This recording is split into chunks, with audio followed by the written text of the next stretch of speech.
back to Throwback Thursdays for another retro review here at the K.O.E. Nation. I am your King of Extreme, Lord Phil, K.O.E. Yes, here to give you another marvelous retro review from my time over at the Revolutionary Wrestling Podcast, but I thought it would be the perfect time for me to bring that over here to you at the K.O.E. Nation with just a little added Phil K.O.E. flair. So without further ado, folks, let's get to the show and enjoy this retro review. For our taste test and review of Oban 14-year-aged Scotch, I am the devilishly handsome outlaw himself, your King of Extreme, Phil K.O.E., joined by my indomitable broadcast partner, the eager Tony fucking G. Like, share, subscribe. Here we go. Now, I've talked up this particular Scotch a little bit, the Oban 14. Me and my brother, we had a very good, long discussion with a very dear relation of ours over this particular bottle. Okay. So that's why I brought you along, because when it comes to Oban, which is a Gaelic word for little bay, I always have a hard time being objective, because that's the interesting thing about liquor. Sometimes certain bottles can elicit memories. Yep. And so in that instance, I need a seconder, because I'll think it's great. Taste and smell are very, very big towards memory. So in this moment, I am excited. I'm wiping all previous preconceived judgments and notions from this marvelous bottle of Scotch, Single Malt Scotch. Sounds like you wiped it. Okay, let me try one more time. Okay. All right, ready? There, All there right. We're good. Now it's just a bottle of Scotch. No preconceived notion.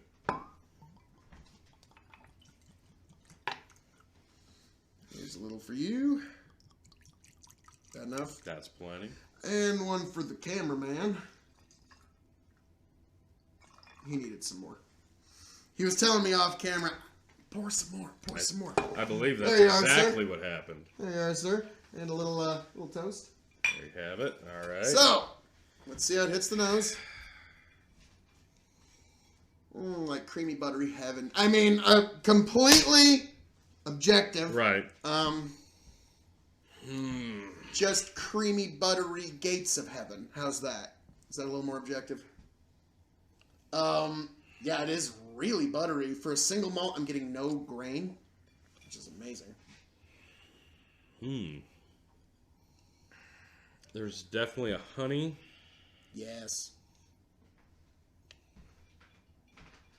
I'm not really getting any grainy at all. Yeah, that's I'm trying to find it. I am too, and it's not there. Cinnamon? So faint on the back Yeah. end. Like, not the spicy end of it, but the... Right. Like, when I was a little boy, my grandmother would take cinnamon, and she'd mix sugar in it. Powdered, just regular sugar, in with the cinnamon, and she'd put that on her toast in the morning. So if that's the kind of cinnamon you're talking that's heavily cut with sugar, Yeah. that I could see that one. Grape? I think we better just take a taste of this, Yep. sir.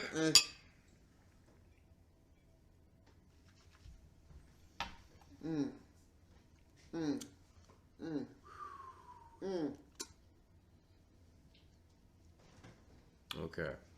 Coffee Oh, wait, flavor. no, there it is. There's a couple aftertastes there. Yeah, 3. I'd say, you go through a ride there at the end. Wow, that was really good.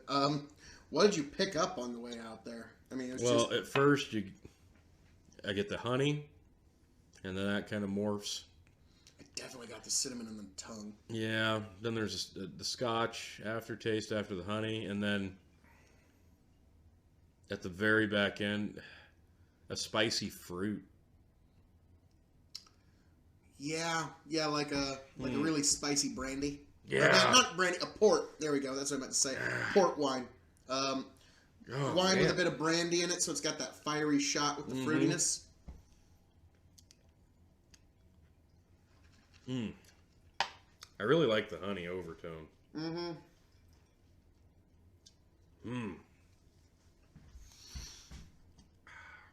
That is a marvelous Scotch right there. Yeah, you can see why I enjoy Yeah, it. I can see why you've been raving. Yeah. Outstanding. Wow. Damn. The notes, it's hard to pick one because there's so many cacophony of flavors going on. There's a lot going on there. Goodness gracious, great balls of fire. This one's really tough. You're right, the honey and like the spicy is just a cinnamon spice. It's not like a hot like jalapeno spice. It's not at all. I really enjoy the sweet, aftertaste. spicy. The aftertaste lingers a long time, but it changes. That's really enjoyable. I'm liking that a lot. So this one's gonna be a tough one too. Yep, buttery honey, and I don't know why, but I can't get that hint of grape. For some reason. Let me see if let me take another exploration. I don't know why, but just a touch of grape. I don't know why. Yeah. Something similar. I don't know. Something similar touched to grape. the liquid to my nose just barely. And was like, I'm gonna put it like the back end has almost a grape like. Okay. Now the flavor, I'm trying to find it. Let's see if I find it this time.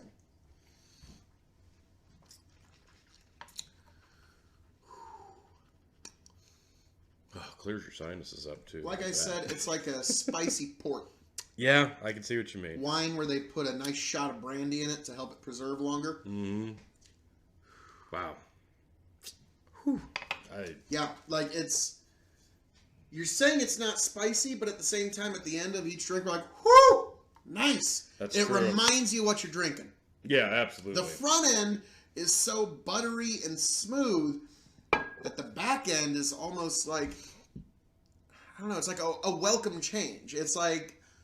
You're like, oh, is this going to be a nice, smooth... whoa! And now, Oban is also one of the distilleries that they use for blending in high-end Johnny Walker blends. So like your Johnny Walker Blue, some of the Ghost and Rares, they come from Oban. So this one... Man. So Tony, here's going to be a tough one for you. This is tough. I'm Scotch. In terms of Scotch, on a scale of 1 to 5 stars, sir. Oh, first of all, cameraman, thumbs up or thumbs down? Get a thumbs up from the cameraman, hey! So, Tony G, 1 to 5 stars in terms of Scotch whiskey. I will give this, on terms of Scotch, let's go 4.5. 4.5 for Scotch. Not bad. You're a hard man to please with Scotch. Wow, this is a fantastic representation for Scotch. Yeah, it is. In terms of brown spirits, I would give this a solid 4 to 4.25 for sure. Damn. I'm I liking think that's it. one of the highest you've ever rated a brown spirit, Tony. It's got a very... I think Jameson 18 was the only one that made a higher brown spirit score. Granted. And, yeah. It's got a good look. It looks and smells and tastes like honey. You got to give it that. It hits all the senses just right. And like I said, the aftertaste lingers in such a nice way and changes so many different times. I really enjoy that. This is an absolutely perfect bottle for having on your top shelf and having a glass to celebrate something. Just, special occasion type drink. This is a very, very good Scotch. I really like this. Now you can see, like, it's a relation of me and my brothers. We hadn't seen him in many, many years, and this is his way of saying, hello, welcome to my home. Come on in. Tell me about your life. Tell me about yourself. And we all had this wonderful discussion over a few glasses of Oban 14-year. So, in terms of Scotch, I don't think I'm being at all generous when I give this 5 stars. It is an excellent, almost perfect representation of single malt Scotch. If you're going to introduce someone to single malt, can you think of a better bottle? That's a good way to go about it. Like, There might be better bottles, but you're probably going to have to spend a few more dollars. Yeah.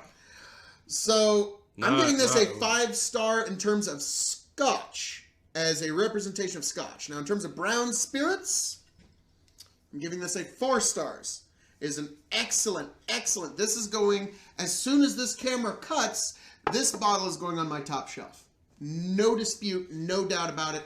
Top shelf single malt Scotch. So, 5-star Scotch, 4-star spirit.